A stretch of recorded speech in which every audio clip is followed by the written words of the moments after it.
Assalamualaikum warahmatullahi wabarakatuh. Waalaikumsalam warahmatullahi wabarakatuh. Kami dari kelompok 4, saya Meli Muplihati, saat ini akan berperan sebagai coach. Yang kedua adalah ada Pak Sandri, di sini akan berperan sebagai pengamat, dan ada Pak Asep yang akan berperan sebagai coaching. Silahkan Pak Sandri. Baik, Assalamualaikum warahmatullahi wabarakatuh. Waalaikumsalam warahmatullahi wabarakatuh. Baik, Bu Mel, sebelum memulai proses coaching, yang pertama izinkan saya untuk menyampaikan terlebih dahulu bahwa percakapan kita kali ini, coaching kita kali ini haruslah berdasarkan pada rubrik yang kita kembangkan. Bagaimana Bu Mel harus memperhatikan pada coaching, dari mulai kemitraan, kreatif, dan yang lainnya. Yang pertama, yang kedua. Sebelumnya saya ingin mengkonfirmasi terlebih dahulu kepada Bu Meli, kompetensi dari coaching ini yang ingin Bu Meli kembangkan tuh seperti apa, Bu Meli? Bisa digambarkan kompetensi yang mana saja? Sebetulnya kalau untuk kompetensi yang ingin saya kembangkan, semua kompetensi pada coaching ingin saya kembangkan, dari mulai kehadiran penuh, mendengarkan aktif, dan menanyakan pertanyaan yang berbobot ya Pak ya. Oke, baik Bu. Jadi ketiganya ingin coba dikembangkan dulu ya. Nah, kalau secara spesifik nih, secara spesifik dari ketiga kompetensi tadi, yang mana yang ingin Bu Meli observasi lah, yang ingin diobservasi secara penuh yang mana? Yang ingin secara spesifik diobservasi itu yang mendengarkan aktif ya Pak. Saya ingin lebih menggali lagi bagaimana teknik rasa ketika melakukan coaching itu bisa muncul atau enggak Pak, begitu Pak. Oke, jadi yang mendengarkan aktif bukan yang rasa ya? Ya, mendengarkan aktif, ya. Jadi untuk persiapannya, jadi nanti sebagai gambaran yang akan saya amati dari mulai sebelum pelaksanaan, tadi saya menanyakan konfirmasi seperti itu, juga nanti pelaksanaan dan juga saya akan coba melihat bagaimana ada proses di akhir di pasca observasi. Tapi sebelumnya Bu Mel, untuk indikator sendiri, indikator ketercapaian nih dari tujuan pengembangan yang Bu Mel lakukan ini, indikatornya apa nih dari ketercapaiannya Bu Mel? Iya, indikator ketercapaian bahwa saya bisa meningkatkan kompetensi mendengarkan aktif itu ketika teknik rasanya sudah muncul semua Pak. Mulai dari saya bisa menerima dan mendengarkan semua informasi yang disampaikan oleh coach. Kemudian saya bisa memperhatikan kata kunci yang beliau sampaikan. Kemudian saya juga bisa tidak luput gitu untuk memberikan apresiasi pada atau untuk merespon semua jawaban yang disampaikan coach. Yang ketiga adalah saya bisa merangkum cerita yang disampaikan coach sehingga untuk disampaikan kembali untuk mengecek pemahaman apakah apakah pemahaman saya sama dengan jawaban coach. Yang terakhir adalah saya dapat memberikan pertanyaan berbobot untuk dapat menggali menggali potensi sejauh mana coach bisa mencari solusi-solusi yang dia mampu lakukan. Begitu Pak. Jadi indikator rasa dan dilihat nanti dari bagaimana coach merasa diperdayakan. Itu ya indikatornya. Baik, mungkin cukup dari saya. Silakan dilanjutkan punya untuk proses coachingnya.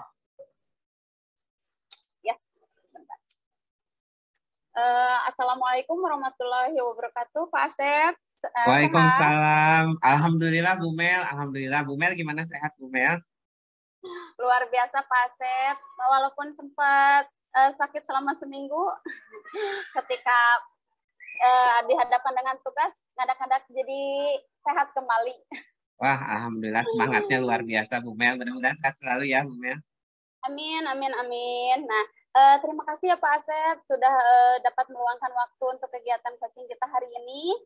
Dan sebelum kita lanjutkan, mohon maaf saya sampaikan bahwa kegiatan coaching kita hari ini akan saya rekam ya Pak ya, untuk tapi yang bisa melihat hanya fasilitator saja. Siap, siap. Ya. Kita mulai saja ya Pak Asep ya. Oke, siap Bu. Ya, pada kegiatan hari ini Pak, apa yang mau Bapak sampaikan pada saya Pak? Ini Bu Mel, saya agak sedikit gundah nih berkenaan dengan aktivitas saya sekarang ini. Saya mendapatkan tugas tambahan, kemudian saya juga mendapatkan tugas beban mengajar yang cukup banyak Bu Mel, 28 jam per minggu. Terus tugas tambahan saya sebagai wakil kepala sekolah bidang sarana prasarana, dan kebetulan ini Bu Mel, kita dapat bantuan RPS nih yang kesehariannya itu harus membuat laporan harian, laporan mingguan, laporan bulanan gitu ya. Saya harus bolak-balik ke provinsi. Jadi aduh gimana gitu membagi waktunya jadi bingung gitu Bu Mel dengan tugas mengajar apalagi gitu. Waduh, ini kegiatan Pak Asep luar biasa ya. Sepertinya kalau selesai penggerak tidak lagi wakil ya, akan jadi kepala sekolah nih. Amin, amin. Ya, yang bisa saya tangkap ya dari cerita Bapak tadi bahwa Bapak itu mengalami kebingungan karena selain tugas utamanya sebagai mengajar yang dengan jumlah beban mengajarnya sampai 28 jam, ditambah lagi jadi wakil kepala sekolah, kemudian mendapatkan bantuan yang mengharuskan Bapak secara berkala membuat laporan ya, secara harian, mingguan ya. Betul. Ya, nah kalau misalkan begitu, dari percakapan kita hari ini nih Pak, apa yang Bapak ingin capai? Saya ingin ini Bu Mel, jadi adanya keseimbangan gitu Bu Mel, antara tugas mengajar saya bisa dilaksanakan, tapi tugas tambahan juga tidak terbengkalai gitu Bu Mel. Jadi saya ingin menyeimbangkan itu gitu Bu Mel. Oke. Nah berarti Bapak dari percakapan kita, Bapak ingin bahwa baik tugas mengajar ataupun tugas tambahan lainnya dapat terlaksana dengan baik ya Pak ya, tidak ada betul. Salah satu yang terbengkalai. Baik. Nah kalau menurut Bapak dua-duanya pasti bisa nih dilaksanakan baik tugas mengajar ataupun tugas tambahannya. Nah menurut Bapak nih indikator keberhasilan yang bagaimana yang menurut Bapak bahwa baik tugas mengajar ataupun tugas tambahannya itu dapat berjalan dengan baik gitu Pak? Ya, indikator keberhasilannya apabila nanti saya bisa menjalankan tugas saya baik mengajar Bu Mel, jadi mengajar itu saya tetap bisa melaksanakan, kemudian tugas-tugas tambahan juga yang laporan harian, saya juga bisa kerjakan laporan mingguan, laporan bulanan, kemudian saya harus pergi ke sana juga realisasi gitu Bu Mel, jadi tidak ada yang terbengkalai. Jadi kalau dua-duanya bisa dilaksanakan, itu saya pikir itu berhasil gitu Bu Mel. Jadi targetannya itu kalau yang saya ingin capai. Oh, berarti indikator keberhasilannya adalah ketika kedua hal baik tugas utama sebagai pengajar ataupun tugas tambahannya dapat berjalan tanpa ada yang terbengkalai ya Pak ya? Iya, betul Bu Mel. Ya, nah yang Bapak rasakan saat ini yang menghambat ataupun menjadi kendala untuk dapat melaksanakan kedua tugas tersebut apa Pak? Ya, jadi kadang-kadang ada waktu yang bersamaan gitu Bu Mel. Itu waktu bersamaan seperti saya harus mengajar, kejadiannya itu hari Kamis kemarin. Saya harus mengajar ada jam bertemu dengan anak, tapi saya juga harus menyampaikan laporan ke provinsi gitu Bu Mel, itu batas waktu terakhir di hari Kamis. Jadi aduh saya akhirnya minta maaf ke anak-anak, saya harus pergi gitu. Dan memang untuk memperjuangkan, kebetulan bantuannya itu untuk jurusan yang saya ajar gitu. Jadi minta pengertian ke anak-anak, ini buat kalian loh nanti Bapak memperjuangkan ini gitu. Bapak pergi tapi kerjakan tugas ya gitu. Ya, Oh, baik-baik ya Pak ya. Eh, Terasa seperti beban juga ya Pak ya, ketika Bapak mendapatkan tugas tambahan yang harus meninggalkan tugas utama mengajar dengan anak-anak ya Pak. Nah, itu Nah, betul, Bu. ya, Bapak ingin bahwa kedua tugas tersebut dapat berjalan dengan baik tanpa ada salah satu yang terbengkalai, tapi ternyata Bapak ada hambatan nih, mempunyai kendala di mana pada suatu waktu ada kegiatan yang berbarengan yang mengharuskan Bapak untuk meninggalkan kelas ya Pak ya. Nah, kira-kira cara seperti apa atau strategi seperti apa yang bisa Bapak lakukan untuk dapat mengatasi masalah seperti itu, Pak? Ya, Bu Met. Sebetulnya saya punya jam kosong, Bu Met, setiap minggu itu ada 2 hari kosong, yaitu hari Selasa dengan hari Rabu. Itu jam kosong saya. Di situ saya melakukan tugas-tugas tambahan, biasanya saya tumpuk di situ, Bu Mel. Jadi tugas-tugas tambahan saya tumpuk di situ. Kayaknya sih kalau saya bisa memanage waktu gitu, Bu Mel, ya lebih efektif lagi. Jadi membuang hal-hal yang tidak efektif, saya ngerjain yang efektif kayaknya mungkin sih, Bu Mel. Kemudian saya juga ada staff, sebetulnya ada staff, ada 3 orang staff yang membantu saya di ruangan. Mungkin itu juga bisa saya lebih optimalkan ya Bu Mel. Sebetulnya sudah dioptimalkan, cuma memang saya akan lebih efektifkan seperti jadwal saya juga keseharian akan saya efektifkan. Mungkin tidak akan bentrok gitu Bu Mel sebetulnya. Jadi nggak ditunggu sampai hari Kamis, mungkin hari Rabu udah selesai harusnya gitu Bu Mel. Mungkin gitu. Iya. Oh iya, berarti tadi Bapak memiliki waktu kosong ya? Waktu Ya, kosong betul. di hari Di Selasa, Rabu. Rabu. Kemudian Bapak bisa mengefektifkan itu. Dan Bapak juga ternyata punya staff ya Pak ya? Iya, Di ada 3. sekolah. Nah, itu yang bisa membantu Bapak ternyata. Ya, itu bagus sekali ya Pak. Itu sudah apa? Sudah peluang tuh Pak. Sudah peluang Betul. untuk dapat mengatasi masalah yang Bapak hadapi. Nah, kira-kira Pak, kapan nih bisa mulai dipraktekkan agar Bapak bisa lebih efektif lagi untuk memilah mana yang mana pekerjaan yang harus segera dilakukan, mana yang bisa dikerjakan bisa dibantu oleh staf-staf Bapak, sehingga ketika Bapak mengajar, fokus mengajar dan tugas tambahan hanya bisa Bapak lakukan di hari kosongnya Pak. Oh, siap. Ya, jadi mungkin besok Bu Mel saya dari sekarang sih sebetulnya ya, setelah sesi ini mungkin saya akan mereview kegiatan saya selama 1 minggu itu apa gitu Bu Mel ya, mulai dari jadwal mengajar saya review lagi. Di jadwal mengajar juga itu saya punya jeda-jeda waktu, bukan jeda, di akhir ada waktu sekitar 1 sampai 1,5 jam, mungkin itu juga bisa dimanfaatkan sebelum jadwal pulang ya Bu Mel. Kemudian saya juga akan membuat catatan mungkin Bu Mel setelah ini membuat catatan mana nih yang efektif, mana yang tidak efektif yang dikerjakan. Kemudian tadi saya juga akan mendata pekerjaan dari staf apa aja gitu. Siapa tahu masih bisa saya masukkan lagi tugas-tugas yang lain sehingga bisa efektif. Jadi pengennya sih karena ini pengen selesaikan cepat, nanti besok udah mulai action nih. Tapi dipikirkan mulai setelah ini saya berpikir gimana caranya Bu Mel. Oke. Luar biasa ya Pak ya. Langsung action ya besok. Iya, Bu. Jadi Bapak akan lebih mengoptimalkan gitu ya Pak kinerja staf Bapak yang 3 orang. Kemudian Bapak juga sudah ada peluang nih di jam kosong, sudah tahu strateginya untuk dapat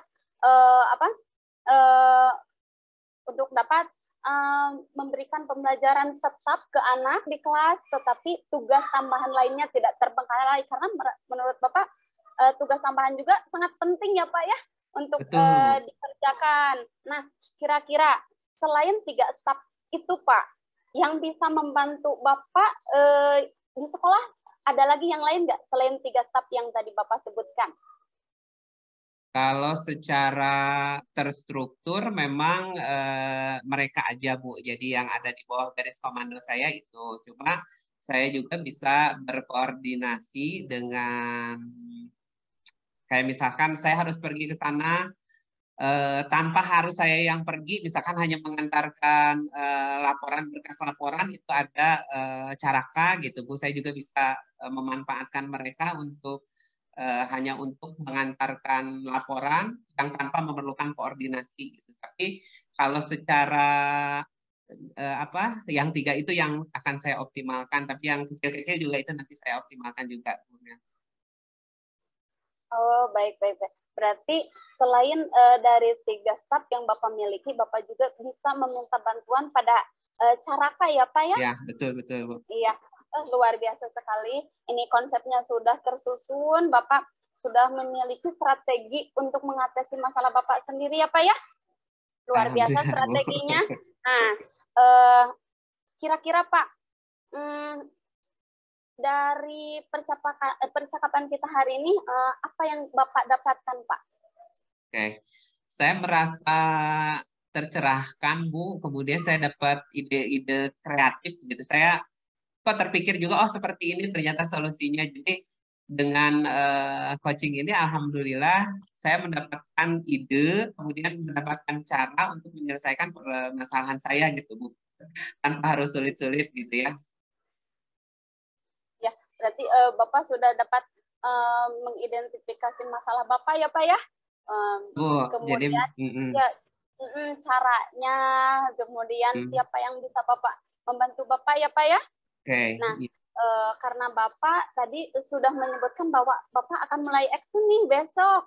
Nah, kira-kira nih saya sangat tertarik nih untuk melihat hasil dari actionnya Bapak nih. Kapan bisa ketemu lagi, Pak? Minggu depan Bu Mel saya akan telepon lagi Bu Mel untuk melaporkan nih, kan saya punya janji nih ke Bu Mel, saya akan membuat review dari tugas-tugas saya selama seminggu, kemudian saya coret gimana yang nggak efektifnya, jadi saya punya jadwal yang lebih efektif, kemudian jadwal dari staf saya yang lebih efektif, jadi 2 itu nanti yang ingin saya sampaikan nih. Ini berhubungan dengan komitmen saya menjalankan atau tidak gitu ya. Mudah-mudahan saya bisa menjalankan ini Bu Mel. Doakan ya Bu Mel. Ya, siap. Luar biasa sekali, semangat sekali ya Pak Asep ya. Saya juga menjadi tidak sabar nih untuk bertemu dan melihat hasil dari kegiatan kita hari ini yang Bapak langsung actionnya besok ya.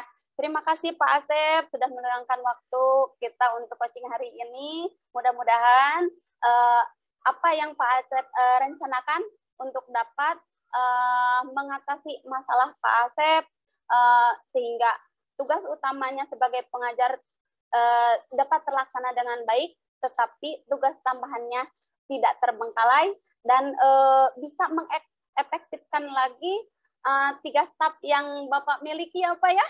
Siap Bu, siap. Iya. Terima kasih Pak Asep. Sama-sama Bu Meli, saya sudah tercerahkan. Ya. Terima kasih Bu Mel. Sama-sama. Assalamualaikum warahmatullahi wabarakatuh. Waalaikumsalam warahmatullahi wabarakatuh. Baik Bu Meli, luar biasa. Tadi coachingnya sangat terlihat mengalir gitu ya, sangat cair. Nah Bu Mel ada beberapa hal yang ingin saya konfirmasikan, saya tanyakan ke Bu Mel.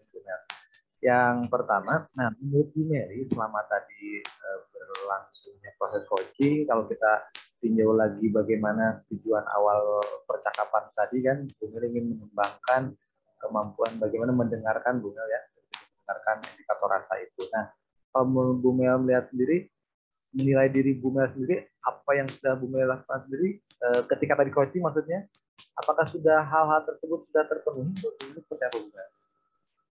Ya, jika saya rasa, ini perasaan saya, jika saya rasa kompetensi yang ingin saya gali itu yaitu mendengar aktif, ya dengan memunculkan teknik rasa sudah dapat saya terapkan dalam kegiatan coaching tadi, di mana saya fokus untuk menerima dan mendengarkan semua informasi yang disampaikan dari coaching Kemudian saya memperhatikan kata kunci yang terus-terusan diulang oleh coach tersebut, yaitu ingin agar baik tugas tambahannya ataupun tugas utamanya tidak terbengkalai dan dua-duanya bisa berjalan dengan baik.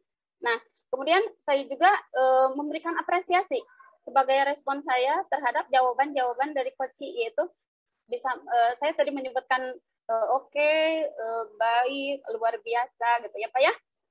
Lain, saya juga fokus untuk mendengarkan jawabannya itu dengan saya tidak mencatat, saya fokus pada jawaban Pak Asep sebagai coach saya.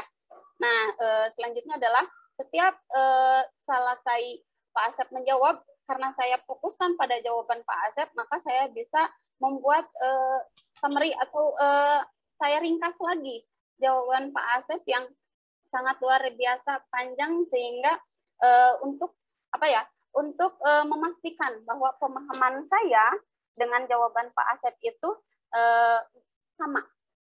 Yang terakhir, saya bisa memberikan pertanyaan yang ternyata Pak Asep jawab dengan sangat mengalir. Muncul jawaban-jawaban yang membuktikan bahwa potensi Pak Asep itu lebih tergali lagi. Pak Asep sudah memiliki potensi yang luar biasa.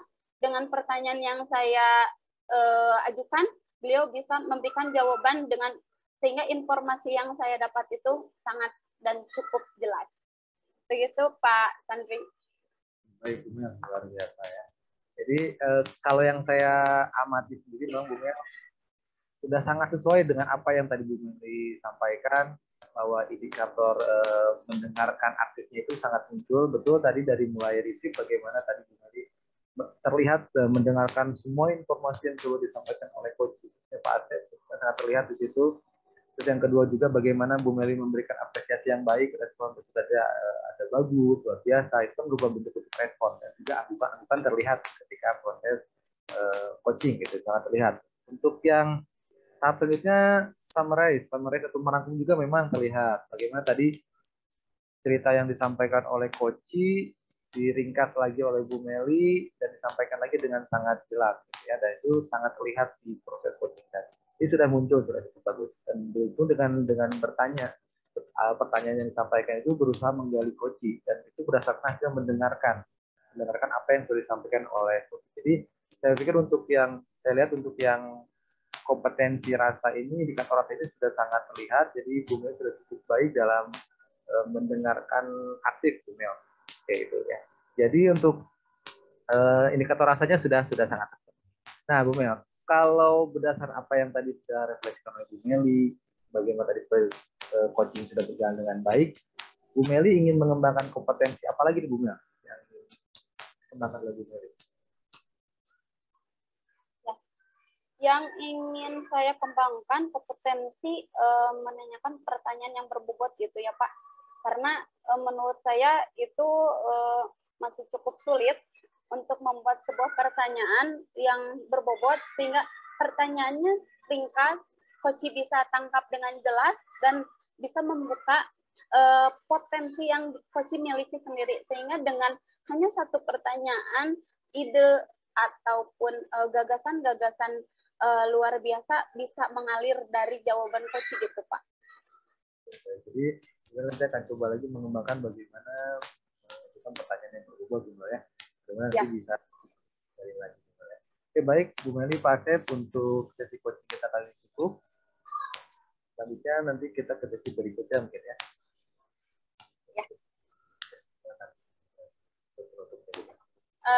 Terima kasih. Tadi adalah praktek kita untuk sesi kedua, di mana saya Meli Prihatin sebagai coach dan Pak Sandri sebagai pengamat, ada juga Pak Asep sebagai coach. Terima kasih atas perhatiannya. Wassalamualaikum warahmatullahi wabarakatuh.